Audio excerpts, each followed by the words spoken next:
I think in the short term, it can feel easier to just hand a child a screen, keep them quiet, entertained. But you are undermining yourself as a parent because of the addictive nature. It just creates this constant battle, these constant friction in the parent-child relationship. It's not your fault. It's not you as the parent that this is your experience. It's the fact that this device is a drug dispensing machine. It is highly, highly addictive. In the short term, there are certainly costs to giving up screens, but really the simplest, the most effective, and the easiest and best for yourself in the long term is to just actually get rid of that drug dispensing machine. Hey everybody, welcome to Screen Less, Play More. I am Cynthia, the founder of ScreenLessPlayMore.com, and I'm super excited to speak to Clare Morell, the author of The Tech Exit. Her book is a really easy, understandable read, and it explains what makes technology so addictive and how we can untangle our kids from it successfully. So welcome, Clare. Thanks for having me. I'm excited to be here. Can you tell us a little bit about your work and why you wanted to write The Tech Exit? Yes. So I have spent the last 5 years or more now in the public policy space, working to actually help pass better laws to protect our kids online and to support parents in protecting their kids. And it was through that work that I realized when I would be asked by parents for my personal advice based on my research, and I had become convinced that a smartphone-free childhood was necessary, that smartphones and social media were not safe in any amount, and that the parental controls really weren't working for parents. I really kind of wanted to find a resource I could give to a parent to say, this is how you can do this. And I couldn't find a book that kind of made the case compellingly for, why a smartphone-free childhood is necessary. And even more importantly, a book that actually walked parents through the practical steps of how do you successfully do this in a culture that has really been dominated by smartphones, even among young children. And so, after surveying lots of parenting books on tech and not being able to find one, several friends said, Claire, I really think you should write that book. And that is what set me on the journey to the tech exit. And I always tell people, I set out with this hypothesis that, a smartphone-free childhood was necessary, but I really wanted to answer the question, was this possible? And if so, how had families done this? And to really just prove it to myself, I wanted to do this with my own kids, but my kids are young. I had not yet, navigated the teen years. And I came away from all the research and the dozens of interviews I did with families overwhelmingly convinced, not only was this necessary, but it is possible. And it's actually fundamentally positive. It is the best possible thing we can do for our kids. And so that is the message of hope and the practical steps that my book seeks to offer to parents. Well, yeah, and one of the things that I really enjoyed about your book is that it has just so many personal stories of these families that have successfully extricated themselves from addictive tech. And I think it might kind of scare parents. You're not necessarily saying that the parents have to go 100% tech-free, because that's right. really hard in this day and age. But it's for the kids that, there is absolutely a way to keep your kids away from this. And it starts with a story about a girl that's in 6th grade named Emma. And I think so many parents can relate to this, where the parents gave her a phone, she's feeling left out. And soon they're just so exhausted with how that's all she ever wants to do is be on her phone. She's figured out all these workarounds of the parental controls. They're constantly getting notifications from the parental controls that they put on her phone. She's diverted from all of her other activities. And I think everybody can relate that once they've given their kids a phone, it's just they kind of lose their kids. And I think what's really interesting about your book is that you're saying you can't really do it in moderation, that these smartphones and social media and things like this are so addictive. It's not like other vices. And you said digital technologies are not like sugar. For the developing brains of children and teens, they're like fentanyl. I know, provocative. Yeah, why is it the wrong metaphor to say just have a little bit of a candy bar or a little bit of, a drink on Saturday night? Why is it sort of kind of the all or nothing? Yes. No, and I'm glad you mentioned that story because I was trying to capture, I think, a very relatable experience for parents that was relayed to me just over and over, that they actually really thought that kind of eventually giving in to the smartphone was going to eliminate these constant battles. So they're getting the phone. But what they didn't realize was just even allowing that phone into their house created like 50 new battles a day because the time limit was never enough. And even in a short amount, it really warped their child's personality and really caved their child in on themselves, kind of withdrawing from the family and being irritable and all these things when they weren't on the screen. So it's extremely dysregulating of children's behavior, their brain development, even in small amounts. And so I chose that analogy to say, I think, we've been treating screens like sugar. Just that has been the dominant cultural metaphor. Just, okay, everything in moderation. But what I had seen from my research, just the underlying addictive design of the screens, that they're not safe even in a small amount, that they actually have an extremely addictive impact on a child's brain. And that, even 15 minutes a day, that when the child's on the device, they're getting these constant hits of dopamine, which is a neurotransmitter, produces a burst of pleasure in the brain. But dopamine doesn't produce lasting satisfaction or fulfillment. It just creates a constant craving for more. And so what happens then, even if they're on for 15 minutes, as soon as they get off the device, their brain actually crashes into a dopamine deficit state. It does not go back to the kind of normal baseline homeostasis. And so the child ends up in this state of constant craving to go back on, even if they're only on a short amount of time. It has this very addictive effect on the brain. And so I used that language of digital fentanyl to be provocative, but to kind of just help parents see like, oh, of course I would never give my kid fentanyl in any amount, or even a cigarette or tobacco in any amount, that we have to similarly think of. And I'm not saying all screens are equal. Television and computers and things are different, but these inherently addictive, interactive screens of these tablets, these smartphones, these social media apps that have that type of effect on the brain. And I'm glad you said that, because I was going to clarify. I have come to realize that not all screens are created equal. And we're not talking about watching a half an hour of Mr. Rogers or watching a half hour of Paw Patrol. We're talking about like gaming, social media. Like what other types of addictive technologies do you think need to I think that the interfaces of smartphones and tablets are meant to be addictive just by the way it's easy to swipe between apps. They're getting these constant notifications.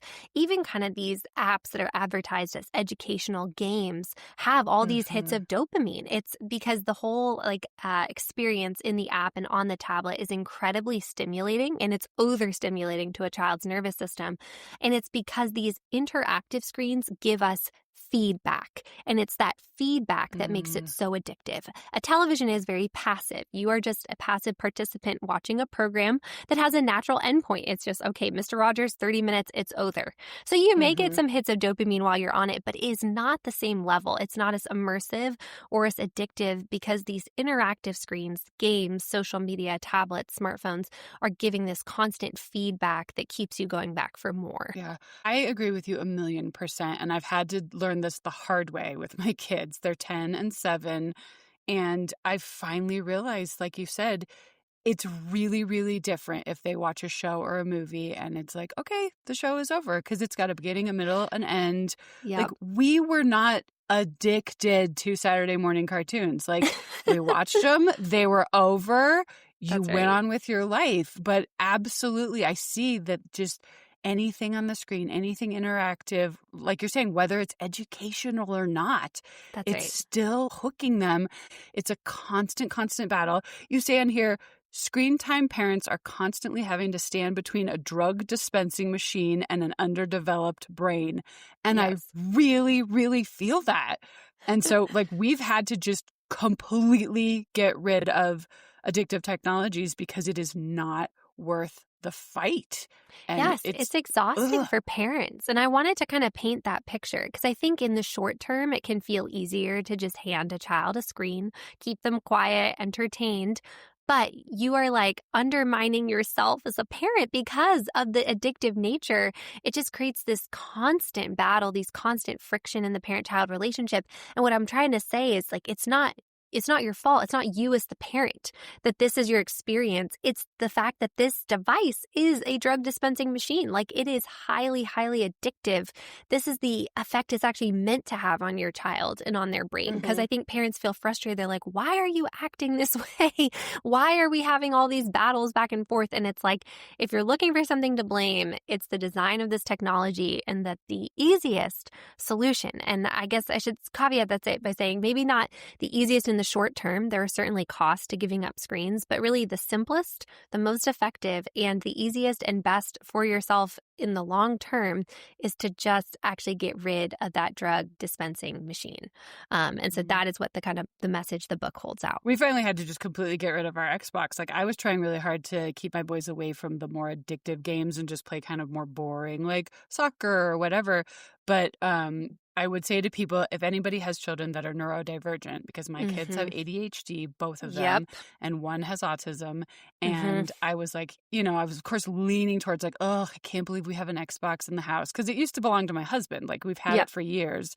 And the pediatrician actually said the other day about my son, he's got ADHD, no video games. And I thought, okay, the pediatrician said it. Wow, that's great. Like, you have a good pediatrician.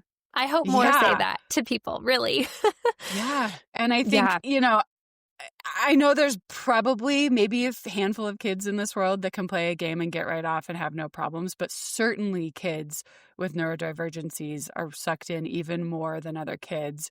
So, you're suggesting that the best way to start the tech exit is with a 30-day detox. And so what does that really look like? What are you actually getting rid of? Yes. No, I love talking about the 30-day digital detox. And when you were just talking about kids, especially who are neurodivergent, struggling more. And that was actually really the impetus, and even kind of how I started getting more into this detox concept was this Dr. Victoria Dunkley, who wrote this book, Reset Your Child's Brain. Her practice as a medical doctor was often working with neurodivergent kids, or kids who were actually presenting as having those kinds of symptoms of ADHD and autism. But what she found was that screens in a lot of these scenarios were actually completely causing the symptoms in some kids. They actually didn't have any underlying disorder. It was just these screen-induced effects on their nervous system mimicked the symptoms of ADHD and autism. But then in kids who did have those conditions, that like the screens were really like exacerbating and making it much more difficult for them to emotionally regulate themselves, all these types of things. And so she started just in her practice having kids give up the screens for 30 days. And it was amazing, the results that she found, because some kids, again, just eliminating the screens actually solved the symptoms and the issues they were presenting with. And then for kids who had underlying conditions, just getting rid of the screens, like cut their symptoms in half. And so I just encourage parents, if you feel like you're struggling and your child is acting out, if they're struggling with focus and attention and impulsivity and just really a lot of mood, irritability, disturbances, sleep disturbances, I think the simplest and like just best place to start to rule things out is to just get rid of the screens and see if that makes a difference. And so the detox is really, it is kind of strong, but again, it's a 30-day detox. So I just always tell people, maybe you're not convinced that you could do this over the long term, but we commit to doing things for 30 days all the time. Diets, exercise plans, we can do this as a family and set aside these 30 days because I want people to actually really taste and experience it for themselves to see if it makes a difference. And so I encourage families to do a screen sweep and really get all the screens out of their house. I think there's like an exception for a television could be used occasionally during the detox for like a Friday night family movie night, but certainly trying not to do that as a daily practice. And then the only other exception would be kind of any screen use needed for school or educational purposes, because I know some school districts have required, school screens. But otherwise, smartphones, tablets, video games, social media, like getting rid of all of it. And she just recommends like boxing those things up and just physically getting them out of the house so that there's not even that visual reminder or temptation for your kids. And then for parents, We certainly don't have to give up our own smartphones, but trying, especially during a detox, to physically distance ourselves from our devices when we're home and when we're with our kids, showing them that we're being team players in this. We're all trying to kind of exit these screens during this period to just really see the benefits. And so I will say the first week is going to be challenging, and just like any bad habit, when you break a bad habit, it's hard at first. But really, I would just encourage you to keep going, because all these families just shared with me over and over, like they made it to the 2-week mark and their kids like stopped asking for the devices as much. They actually were able to play independently again. It didn't take as much involvement from the parents in giving them activities and ideas. Their creativity came back, their personalities, and the reason is there's a science to this, like children's brains can be reset. That dopamine deficit state I was talking about can actually come back to a normal equilibrium. And then that means they actually start to experience pleasure in real life things. Whereas when you have the screen, the brain becomes really desensitized to pleasures in the real world. They don't elicit that same dopamine response because now the brain is used to this artificially high level of dopamine. They become habituated to that. And so a reset, a detox actually helps those balances to restabilize, to have the child's nervous system calm down instead of being overstimulated in this kind of fight or flight mode by the interactive screens. And so, yeah, all the benefits really then flow from that. And one of the families I talked about in the book, they just said, if I had known this, I would have just done this sooner, because I think they were just really kind of amazed to see once they got to those 30 days, just the differences they saw in their children. And you have a great suggestion that you say perhaps the best way to start this off is when you're on a vacation or something. Yes. So you just you're in a different place. You have lots of fun things to do. You're not in your usual habits. And so it's hey, we went on a week vacation without screens. Let's just keep it rolling as soon as we get home. And then that kind of makes it a fun thing of guys, we're going to go out away from screens, but we're going to Disneyland, or we're going to Hawaii, or we're going, anything. We're going to a cabin. Screen-free camping trip or screen-free vacation can be a great way to kind of kickstart it.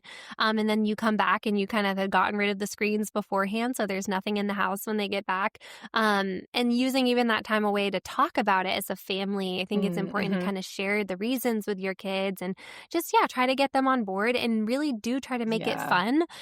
I think planning and prepare out, them. That's a great idea. You can't just spring it on the kids or they'll freak out, but tell them why.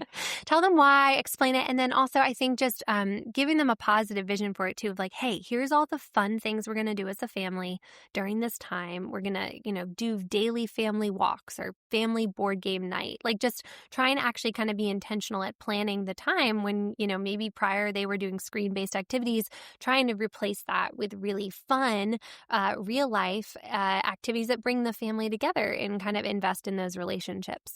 And I've heard somebody say that prepping kids for this, one way to do it is kind of apologize and say, I'm the one that gave you these screens, but I didn't understand what they were doing to your brain. That's and right. Now I know, and I have to take this away because it's not good for any of us. And just kind of put it on you. We're the ones that gave it to them. We gave it to them. Yeah, I think it's important that we aren't afraid to apologize as parents. And, it's part of parenting. I always tell parents when they read this book, so many parents say, I wish I had this sooner. And they feel all this shame and guilt. And I'm like, no, that is not the reaction I want you to have. It's because every parent is doing the best they can with the information they have at the time.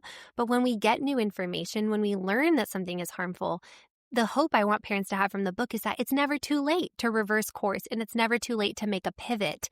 And that's actually really the message I want them to get. And that's why, a detox is possible. It's possible to reverse course out of these screens. And even if people are super scared about it, I mean, we do 1 day a week. We do screen-free Sunday with absolutely zero screens. Oh, that's great. And we don't do addictive technology the rest of the week, but, they're allowed to watch shows on a Saturday morning, and we have family movie night and stuff. But if people are totally freaked out of 30 days, I mean, I suppose they could do 7 days, or they could or test it out 1 day a week or something. Start by just testing it out in smaller ways. And I kind of offer some of those things in the book too. It's okay, here are stepping stones. If 30 days is too much for you to start with, that's okay. You could do some smaller detoxes first and kind of test it out and get used to it. and, then go for the longer period of 30 days. So that's a great suggestion. Yeah. And I really like that the book it's very specific of how to get this done. It's not something that you're necessarily just going to read once. Like, you're probably going to go back to the book numerous times and be like, okay, what did she say about this? And what were the suggestions? And like, you have an acronym of how to do this. And it's called FEAST, FEAST. And so the F is to find other families. And I think this is one of the most important parts, and I think it's one of the hardest ones. Like, I've actually had a really hard time finding other families that are willing to get on board with fewer screens or with no cell phones and stuff. And, I wasn't even able to find enough kids in my son's grade to do a wait until 8th pledge. So how did some of the families that you interviewed find like-minded families? Yes. And this, I just do want to acknowledge, like, this is a challenge, but I also want to encourage parents that, like, we can't give up. Like, there are just collective aspects to this problem that make it difficult for individual parents to opt out. Like, there's real social dynamics that these smartphones and social media and things cause. And no parent wants their child to be the one left out or ostracized. And so I really do think as parents, we should do everything we can to find other families so that even if they just have one or two other friends who are also not on the phones, it can be extremely helpful. But it doesn't mean it's always easy. And it takes a lot of courage on the part of parents to be willing to open up those conversations. And so I share some stories in the book, like one neighborhood that is very like phone free. It started by just a conversation between two moms across the street and about how they didn't want their kids growing up on phones. They wanted them to be playing outside. And so they just kind of committed to doing it together. And they did. They actually got their kids playing outside. And so then soon other kids were kind of drawn to this, group of kids running around, riding bikes, laughing, drawing them outside. And she said it just kind of created this culture on the street of like, our kids are playing outside. They're not on phones.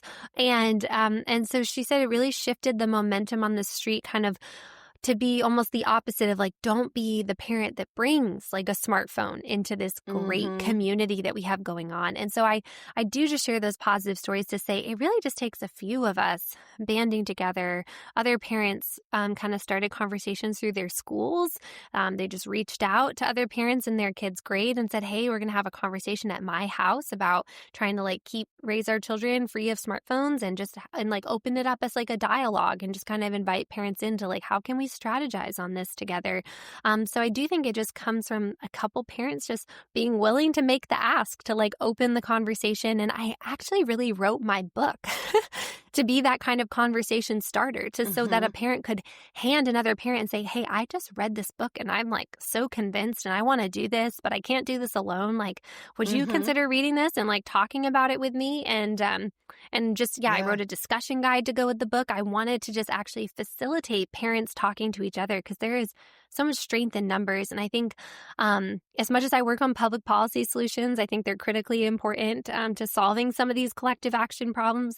I also think that we as parents can be our own solutions to a lot of these collective problems by just coming together in our own local communities. We can make a real difference for our kids and where they're growing up. So yeah, I would just encourage you to start really with the parents of your kids' friends in your school, their sports teams, your church, your neighborhood, just any kind of social communities, and to not be afraid to start the conversation and honestly just to try to invite dialogue. I think it's hard. Parents never want to feel like someone else is telling them what to do.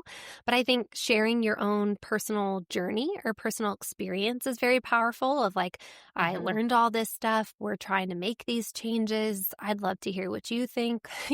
This book was really helpful if you'd want to read through it with me. I think offering parents resources and raising questions and trying to engage them in dialogue as like, hey, like as parents, I'd love to strategize on this together, can go a long way. And and then one mom said, if you're really struggling to find people, you could just, launch this kind of message out to your listservs and see who's interested in talking. Or like these moms in the UK just started this like WhatsApp group in their area to say, hey, we just want to talk about resisting smartphones. And it turned into this whole movement in the UK, this like smartphone free childhood. Well, yeah, and I think if it's on your mind, it's probably on another parent's mind, and they just want the courage to bond with somebody else too. Like if they're like, "Oh yeah, I was wondering about that. Oh, okay, you're going to go phone free, then I'll go." They Right. just if you can start the conversation. That's right. I think most parents don't want to give the phones and they feel pressured into it. And so if you kind of give them permission and kind of invite that, option to not, I think a lot of parents are actually like looking for that and they would love for another parent to say, hey, we're not doing this. And that just makes it easier on every other, individual parent, each parent that opts out. Oh. And like you're saying, you really only need like one or two other friends, one or two other families. Yeah. I was finding that a couple of the friends that my son has, all they ever wanted to talk about was video games. And he felt really left out because he didn't play those same video games. So we decided that once a week, we invited two of his friends over and they actually play Dungeons and Dragons. Oh my goodness. So now they have all these inside jokes and they have something else to talk about at school that's not video games. And it's just like a way to get them together and have fun. And so what are some of the ways that you heard families did things to facilitate friendships? Because like you used to just meet kids at school or on the playground or out in the street. And now you kind of have to be a little more active about cultivating friendships. Yes. No, I love this question. I think it does. I just want to say it does take more intentionality on the part of parents these days to create those kinds of environments for our kids. And one mom said to me, she's like, you actually kind of have to help your child build their social life at first. It doesn't come as naturally anymore because there are so many kids who are just on phones and on social media, and there are less of these kind of natural external environments where they can just kind of hang out and play and be kids. And a lot of parents I spoke with, just mentioned they really tried to make their house the kind of hangout house because, they felt the strongest about not doing the screen. So they're like, why don't you all come over to our house? And this one mom was saying she just tried to kind of invest in fun things that they had at their house. Like they had a fire pit in the backyard for their teenagers to do kind of like s'mores, bonfire type nights. For her teenage son, she was like, we bought a foosball table and put it down in the basement. And I bought him this like poker set and he could do these kind of fun poker nights with his I love that one. teen guy friends. And she was like, we're kind of restricting screens, so we try to give kind of other treats or make it fun. Like, here's some junk food and candy and like have fun and play poker. And so I think those are just great ways to like just be the kind of social house. You can even provide, she would say sometimes, the kids who came, some of them did have phones, but she said just by providing that in-person environment, they had a phone basket and was like, okay, everyone's going to leave their phones here and you guys are just going to hang out in person. Just what a powerful antidote that was, even for those kids who are on phones, to experience like that real life relationship. So I would just encourage, parents to make the effort to have kids over and host things themselves, to buy fun board games or things around the house that kids can do instead, puzzles. I know some families, they would do these kind of big board game tournaments and have the kids' friends over. Outdoor sports equipment, like things that they can balls, things they can play with in the yard, just kind of any of these things that will just help kind of occupy kids' time in productive ways. And then the last thing I would say too is one of the other moms I spoke with mentioned she would make the time to drive her daughter to a good friend's house who also did not have a phone, that these parents were on the same page. And she said that wasn't always convenient. This girl didn't live immediately close to them, but she recognized this was really an important friendship for her daughter. And so she would say, on Friday nights, I'd want to get in my pajamas and sit on my couch with a glass of wine, but I kept my jeans on so I could, drive my daughter to her friend's house and then go back and pick her up, later that night. And so I do think, yes, it takes some investment on our part, but anything we can do to kind of encourage our children in those types of friendships. So great. I'm personally finding my sons are in elementary school, but when they have a couple of friends over and they're in the basement having fun, it's easier for me because they're all entertaining themselves. They're not pestering me about what should we do, and they're not saying, will you play a board game with me? There's 4 of them, and they all just have fun together. Sure. It's an initial investment, but eventually it can actually be a lot easier for you. Yes, I have found that too. Just adding in a friend to the mix can actually just do a lot to entertain them. So it's true. So your acronym FEAST, the second one is E. So it's explain, educate, and exemplify.